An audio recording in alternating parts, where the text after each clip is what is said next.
저희가 이 JMS 내에 스파이 조직이 있다는 얘기를 항상 했었는데 그 조직의 이름이 대외협력국이란 이름이에요. 그런데 네. 그 조직 내에 있는 스파이들이 최근에 JMS를 탈퇴하고 그리고 나는 신이다 카메라 앞에 서서 자신들이 어떤 일들을 했는지를 이번에 이제 시즌 2를 준비하면서 얘기를 하게 되는데요. 그 증언했던 스파이들 중에는 저랑 메이플을 미행했던 사람도 있었어요. 네. 그러니까 그런 사람들이 나와서 네. 저희한테 외장하드 하나를 주고 갔어요. 오. 그런데 그 외장하드 안에 보면 정말 여러 가지 충격적인 내용의 파일들이 많이 담겨 있는데 예. 그중에서 제가 가장 심각하게 내용을 봤던 것 중에 하나가 JMS 신도 경찰 리스트. JMS 소속의 신도 경찰 리스트. 아, 경찰 리스트가 네. 경찰 리스트가 있었어요. 예, 오. 리스트가 정리가 되어 있었고요. 그리고 그 사람들이 국민이 아닌 JMS를 보호하는 일들의 내용들이 고스란히 적혀 있는 그런 파일들이 리스트에 오른 있었어요. 경찰이 한 몇 명쯤 됐어요? 20명이 넘는 아, 인물들이었고요. 그리고 이번에 논란이 됐던 그 경찰은 리스트에 올라 있는 경찰들 중에 한 명일 뿐이고요.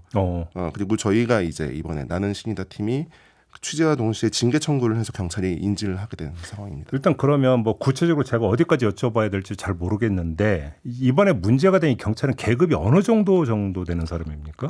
제가 알고 있기로는 경감. 네. 그러면 지금 그 리스트에 한 20여 명의 경찰관들 그 위 계급인 경찰관들도 있었습니다. 그럼요. 경찰대를 졸업한. 그래요? 네. 그러면 그 사람 같은 경우는 이론상으로는 더 큰 영향력을 행사했을 가능성도 배제할 수 없는 거잖아요. 실제로 파일의 내용들을 보면 그 지금 얘기했던 경찰대 출신의 사람이 JMS의 특정 사건을 담당하게 된 경찰서장에게 사적인 청탁을 하는 편지를 쓴 내용들도 나오고요. 그래. 예, 그럼 이거 커지겠는데요, 사건이? 저는 대한민국 경찰이 이 사건 이렇게 취재할 때마다 자기네들은 아무 일도 한 적 없다 회피하는 정도의 태도만 보고 있는데 이거는 대한민국의 경찰이 국가의 국민을 위해서가 아니고 사이비 교주를 수호하는 일이었다. 진짜로 이건 국기문란의 사태였다고 생각합니다. 아니, 이거 영화에서는 보는 장면 아닙니까? 저도 이 JMS 사건을 취재하면서 도대체 어디까지 우리나라가 얼마나 후진 나라인지를 확인해야 될지 이게 좀 마음이 힘드네요. 아무튼 그러면 이번에 이제 조사 대상에 올랐던 이 경찰관 네. 어떤 짓을 어떻게까지 했다라는 겁니까? 일단 이 사람이 현직 경찰 입장에서 본 메이플 사건 대응법이라는 문서를 만들어서 어떤 식으로 조사를 대비해야 될지 정명석이 어떻게 대비를 해야 될지 이런 내용을 만들기도 하고 경찰의 핸드폰 포렌식 과정을 설명을 해주면서 어떤 식으로 경찰 수사 그러니까 압수수색이 들어오거나 핸드폰 압수수색이 됐을 때 어떻게 대처를 해야 될지를 알려주고 그래서 그 조언 덕분에 그 스파이 조직에 있었던 사람들은 핸드폰을 전부 다 그냥 버려버려요. 그리고 나서 나중에 그 덕분에 수사가 매우 어려워졌다는 내용이 판결문에 적혀 있어요. 근데 이 과정에서 스파이 조직 대외협력국이라는 곳의 국장과 그 조직원이 실형 선고를 받게 됐습니다. 그들은 지금 한 명은 뭐 집행유예지만 한 명은 실형을 살고 있는데 이 사건에서 정확하게 어떻게 해라라고 거의 지시를 하거나 최소한 방조를 했던 경찰인 주소라는 사람은 아무런 문제 없이 서초 경찰서 지능범죄 수사팀 팀장으로 일을 하다가 얼마 전에 발령이 났습니다. 이제 주소는 본명은 아니고 JMS에서는 정명석이 이름을 하사를 해요. 중요한 사람들한테. 근데 이 사람에게 주수호, 주를 수호라는 이름을 줬던 거죠. 사사부라고 하는 조직은 뭐예요? 사사부라는 건 형사, 수사를 합쳐서 그것에서 변형된 말이 사사부라고들 얘기를 하더라고요. 그러니까 경찰인 사람들, JMS 신도인데 경찰인 사람들을 모아놓은 그럼 아까 얘기했던 그 리스트, 네. 그 리스트에 올라간 사람들의 조직을 사사부라고 부른다 이렇게 이해를 하면 되는 겁니까? 그렇죠. 맞습니다. 그러면 경찰은 이 사사부에 대해서 전면적 조사에 나선 건 아니고 주소라고 하는 그 경찰 한 사람에 대해서만 조사하고 있는 겁니까? 네, 그렇습니다. 그리고 저희가 그 외에도 그 고소인의 고소 내용이 유출되거나 이런 사건들도 있었는데 그런 건들을 유출한 것으로 매우 심히 의심되는 경찰들에 대한 이야기들 내사 요청도 하고 그랬으나 그런 것들에 대해서 전혀 들은 바가 없고 그냥 일방적인 경찰 자기 식구들 경찰들의 주장 저는 JMS 신도 아닙니다라는 말만 믿고 있는 상태인 거죠.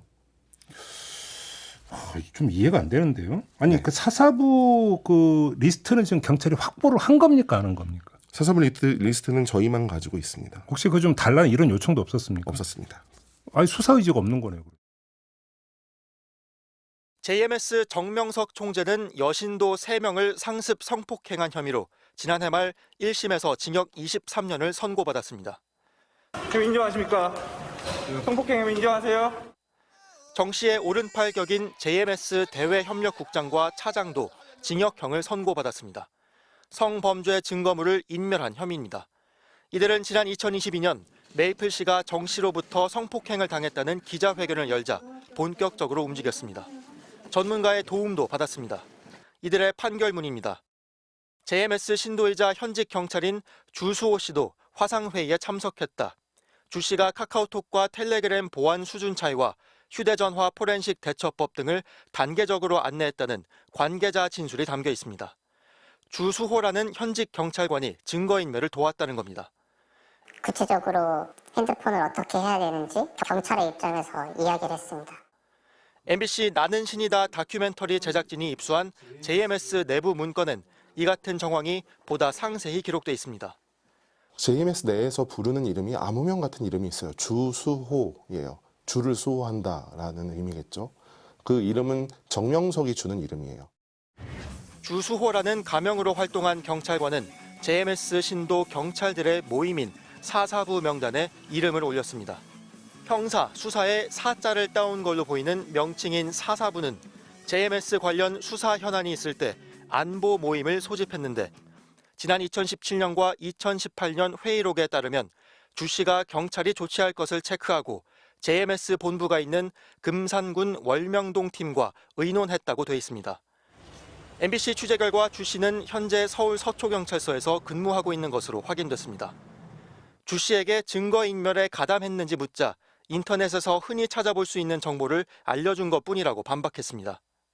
또 자신이 등장하는 JMS 내부 서류에 대해선 아는 바가 없으며 가명인 주수호는 JMS 신도인 가족이 마음대로 지어 붙인 것이고 자신은 신도가 아니라고 말했습니다. 서울경찰청은 해당 경찰관에 대한 감사에 착수했습니다. MBC 뉴스 송구민입니다.